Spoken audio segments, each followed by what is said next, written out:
This is lecture 10, actually, so this is going to be a short lecture because we've been doing so much work up to this point.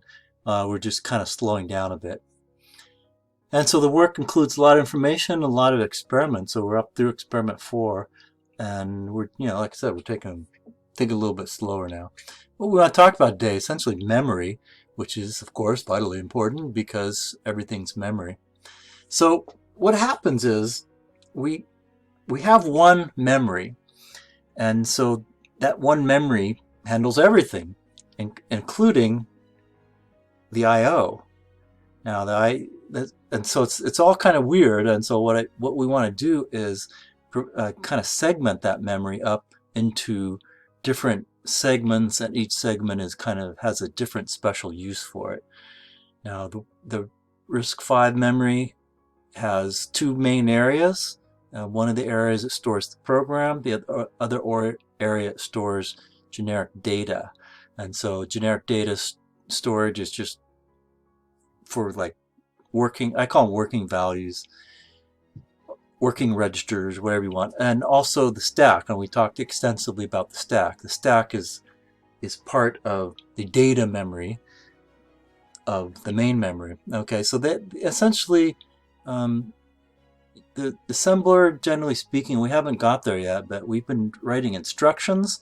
So you can assign instructions, but you can also assign data, which is what we'll talk about today.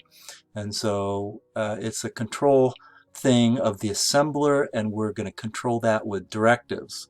Now, assembler directives is something I think we mentioned a long time ago, but the assembler directive is a message from you, the programmer, to the assembler. So it gives you some amount of control over what the assembler does. Now, the two assemblers we're working with are, they kind of each have their own different set of directives, which we'll deal with later. But let's take a look at this. So the RISC, anytime you pick up a new microcontroller, one of the first things you do is you look for the memory map. Okay, so the memory map is a somewhat arbitrary division of the memory space. So the memory space, really happy generic term, but it means something different for everyone. But for us, it means the amount of addresses there are in the address lines. So there on the address lines for our memory, it's 32 bits, so we have a 32-bit address space. Now the sum of that address space is designated for certain things, and that's what the memory map tells us. So this is not something that generally you have control over. I guess you have some control over it, but oftentimes the memory map is handed to you, or at least part of it is handed to you, and you have some flexibility in other parts. But anytime you pick up a new microcontroller, take a look at the memory map. It tells you stuff. Now, so what we're and it for us it's somewhat arbitrary.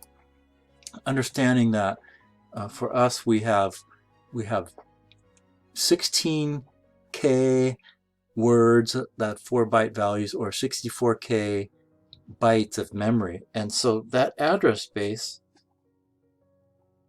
is real physical memory. It's right there. That's real physical memory. I can actually read and write that. Now I/O is a little bit different. It's up in that space above, so I'm not gonna worry about that right now. But the real data here, I'm dividing it into 3 areas. One is the code segment. This is where I'm going to put my code, and unfortunately it's known as the text segment. I still don't know why. I think it's a legacy or anything, but these two things are essentially in the data segment. Okay, so we call this a stack segment, and it is essentially just another part of memory. We've given the addresses here. You can see that this tops out at FFFF. That's 64K. Each of these is a byte in length. Now above that we have this reserved space. It's unused. Typically you see that in specs. Reserved means who knows what it means, but typically see it there. And we also have some memory map space, which handles the I/O, and we'll get more into that later. But anyway, so anytime I'm writing a program, I can actually have it specify data, and which is what we're going to get into next. And the program itself is going to be stuck somewhere. And so it's usually you have quite a bit of control over that. We unfortunately don't have much control over that in these assemblers, but we'll make do. Typically speaking, the text segment, the code goes into the text segment. It starts at 0. That's the thing that we'll be dealing with the whole quarter. The issue is where to put the data, and so we will worry about that later. So yeah, so the text segment is where you stick the code. If you don't use this directive here, this text segment directive, your program defaults to the text segment. But when you use data, and you use the data directive, and there's actually 3 types of data you can define here, and here's the 3 types right here: byte, half, and word. Okay, so these are directive also, and it's going to allow me to not only define but initialize memory, and so we'll see that in a second. So 2 segments, text and data. Code goes into the text segment. Data allows me to declare these extra variables. Okay, and here's an example. And so this is what I'm doing up here, is declaring data. And so it has to go in the data segment. I couldn't do this any other way. I couldn't use these directives unless I said it was the data segment. It would actually kick out an error. Okay, so these are words and bytes and half words in data memory, and I've actually used labels to them. Okay, so label is the same idea. It's essentially a numerical value, which is the address of something. So it turns out these are values in memory. Like, for example, because I called it a word, each of these numbers here is stored in 4-byte value. So these are half words. Each of these values here are stored in 2 bytes, and these are bytes here. So each of these values are stored in byte value. So the issue is that I think I quoted down here. The idea here is the address of pig is 80. So this value right here is stored at 80. Okay, the value 5 is stored at 84 because I'm declaring words, and it's 4 bytes in advance. The number 6 is stored at 88, etc., etc. And so we're going to step through this example, and what we're going to do is look at all the interesting stuff here, like the labels. And go ahead and clean this up.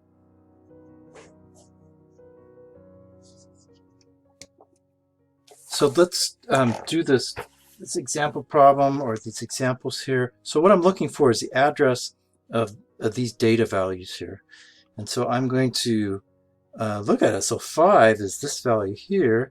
A pig is 80, which is the address of 4. Let's get this switched over somewhere.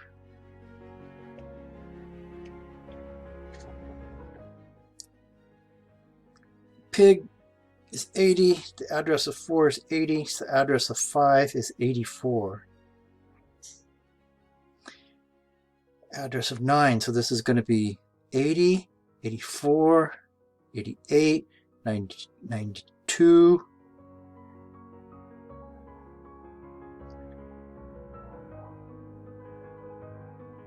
And so 92, and so this is, I'm going to put a 96 here. Okay, so this address here is 96. It's a half word, so the address of this is 2 greater than that because it's a half word. So this is 98. Okay, so that's 96. I put these here because you always lose track. 96, 98. So this is going to be 100. This piece of data lives at 100, so 13 lives at 101. Okay, so this is 100. We're looking at 44, so this is 100, 101, 102, 103, 104. So 105, blah, blah, blah. Okay, so I think that's right. I know this. We'll check the answers in a second. They're coming up next. So essentially, the key here is to note that I'm using I can define either 4 bytes, 2 bytes, or 1 bytes of data, which is word, half word, or bytes. And the addresses of that data go in memory by size of the word. So if I'm storing half words, it jumps by 2. If I'm storing words, the addresses jump by 4. If I'm storing bytes, it jumps by 1. Okay, so let's look at these. Pig here. Well, the address of the pig label here is given. It's actually 80.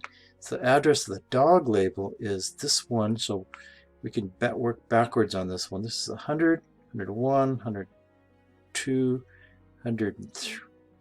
Okay, do it at 100, 101, 102, 103. And lastly here is cat. Okay, I think that's right. 100, 103, 104, 105, 106. Okay, then I'm going to call this done. Hopefully with any luck those answers are right. Okay, there's the answers there. Look right. And so we will say this is done, and we'll just summarize here is programs allow you to define and initialize data. All the data goes into this text segment. When I use a text, all the data goes into the data segment. When I use data, I have to define both the data and a text segment. If I'm not using data, which we haven't used in programs yet, I don't need to define a text segment. It will automatically go in the text segment. So once again, we've been using this as a default. Text is confusing. The code goes into the text segment.